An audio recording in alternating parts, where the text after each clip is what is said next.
Good morning and welcome back to Teaching Florida, a TV magazine featuring topics within Florida's educational system. Next is a segment focusing on methodology for engaging English language learners in the classroom.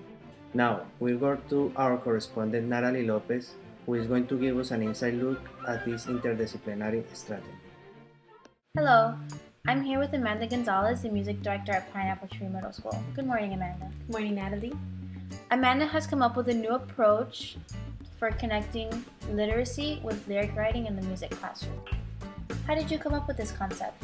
Well, Natalie, I found that in many of my classes, I have students at different stages of their English language. I had some students that were very proficient and others that were still working their way through the language. So that inspired me to come up with an idea of lyric writing because it's something that all students could relate to while still creating something of their own. Wow, that sounds really interesting. Can you tell us more about how this works? Sure. So here's my presentation titled A Lesson in Lyric Writing. I want to start off by asking the students what they think lyrics are, getting their own definition, getting it in their own words. And then I'll give them the textbook definitions, which is just simply the words of a song. Then I'm going to go to a classic song that most students know called Let It Go from the movie Frozen. When I go to the actual lyrics and teach the song, I'll probably repeat it a couple times and make sure to have them keep a beat. Something like, let it go, can't hold it back anymore. This way the students are clapping, they're singing, they're excited because they know the song or they're learning the song. And I think it's a great way to get the students engaged from the very beginning. Is there any specific reason why you have them repeat it? Yeah, well, my goal in teaching a song is to make sure that the students walk out of my classroom singing that song. Then I'm going to go ahead and show them the video. So I see in your class you have your students engaging multiple different senses. They're singing, they're probably moving around, and they're even watching this iconic scene from this film. So then I like to go to the notion of collaboration. And again, I want them to answer for themselves. I want them to talk amongst each other, get into groups, and come up with their own definition of collaborate.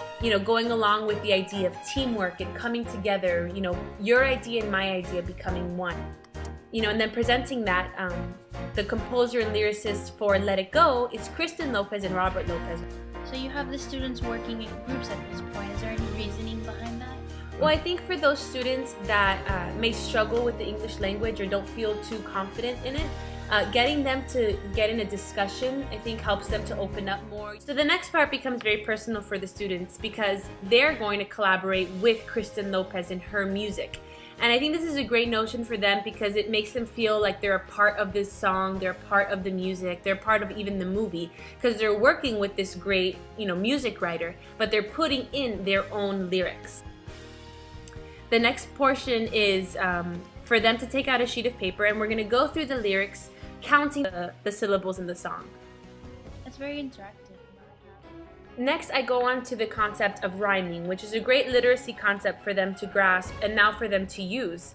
I have them come up with their own definitions in groups, and then I will just show them the textbook definition of it.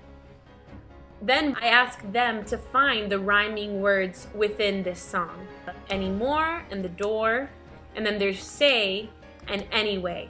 And then lastly, and what to me is the most important part of this whole project, is finding the mood of the song. This is totally up to the students and what they sense is the mood of this song. I ask them, what is the message, what mood has been sent, and what emotion might be conveyed. What brings that emotion up in you. So at the end of the class, I give opportunity if the students want to share theirs to get up and to sing in front of the class. Almost there, almost there. The semesters are almost done. Almost there, almost there.